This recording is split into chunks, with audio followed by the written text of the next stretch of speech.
Go time!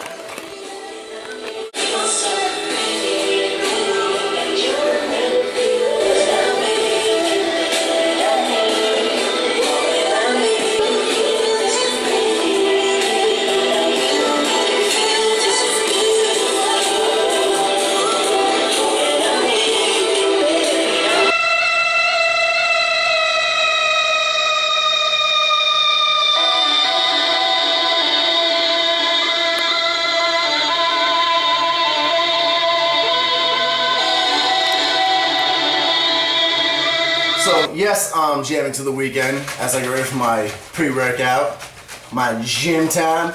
And quite honestly, if you don't like the weekend, if you're not an XO fan, I mean, that's your opinion, and I respect your opinion, but just know that your opinion no longer holds much validity, in my opinion, anymore, because he is the sickest artist in the world.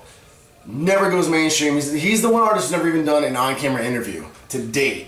And he puts the most quality in his performances in the world. Best concert, best experience I've ever been to in my life. It was nuts. Check it out. Pre-workouts, right? Question of the year is always on cycling pre-workouts. When do you cycle them? How long should you cycle them? Should you cycle them? Do I cycle them? Now, I answer the personal question first. Do I cycle them? No, I don't cycle them at all. I can't remember the last time I've actually officially cycled a pre-workout. What I'll do is when I feel like it's not working at its best anymore, or I'm starting to feel anxiety, or I'm just feeling irritable, or depression, or I'm getting sensitive and starting fights with everybody, that's my sign that I've had a stimulant overload too consistently, too much stimulant too consistently, and it's usually coupled with like cups of coffee throughout the day or whatever too. A lot of caffeine, a lot of stimulants. Not good, I know. I don't recommend that. I'm just being honest with you how I roll. And then I'll realize that's the case, and then I'll take a few days off from using anything at all, or maybe even a week at most. And then I'll jump back on it maybe like a couple of days here and there, and I'll continue going for a few more days off it. And then eventually I'll crack and be like, oh, I'm good to go again. And then I'll take it and I feel great for like another few weeks, and then the same thing will happen again. Now, should you cycle it? Yes, I recommend cycling it for most optimal effects and for overall health benefits. See, the thing with stimulants like caffeine, for an example, is it puts your body into fight or flight mode. Like it releases a stress hormone that puts you into this fight or flight mode, which is great if you're getting ready to go into a fight, or if you're getting ready to do some sort of activity like working out. But if you're just sitting there chilling, it's a lot of stress and a lot of fight or flight mode for your body to be under. And even if you are actually putting it to good use, you're still releasing those stress hormones, you're still putting your body into a constant state of war and engagement, ready to go, Animal Planet type of mode. And that's not good for you to constantly do. It's a lot of stress. And what it ends up doing is dropping you. Once that all wears off, you're really, really tired because it was an artificial hit of energy. And then on top of that, you're going to end up wearing out like your adrenal glands. You're going to end up having a lot of neurological effects. And I'm not talking like you're going to get brain damage, but in little ways, it's going to affect these neurological effects. It's going to affect your certain glands. It's going to affect certain receptors, and essentially, it's going to lead to things like anxiety, depression, the inability to feel maybe as happy as you normally would. It's a very, very, very light, soft, simmered down version of almost like a cocaine or an amphetamine addiction, in the same sense that the actual source of energy will begin to be less and less efficient the more you do it and the more you get used to it, and it'll also end up frying some receptors there. So it's a good idea to take a break from it for that reason.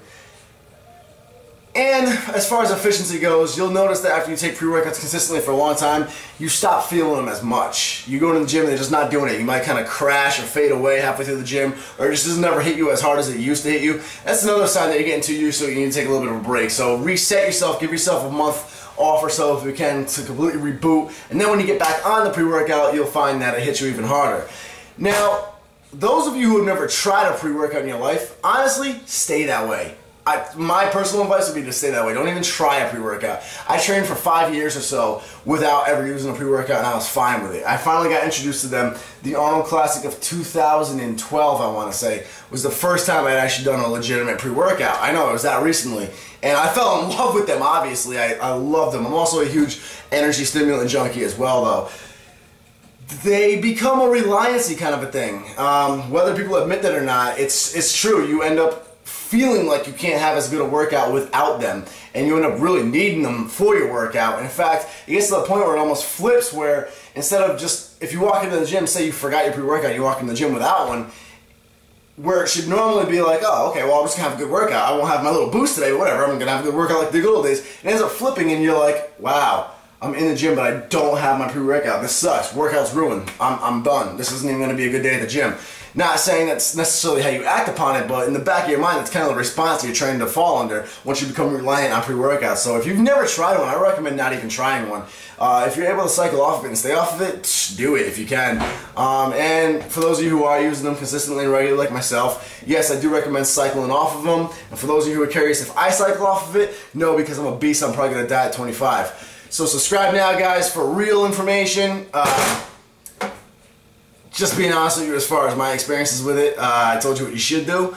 But like the video, and of course check out the rest of the channel because we have a bunch of good stuff for training, nutrition, you name it. You have a question, type in Nick Wright, and then whatever that keyword question is, and I guarantee you'll find it on the channel. Subscribe now, guys. Peace.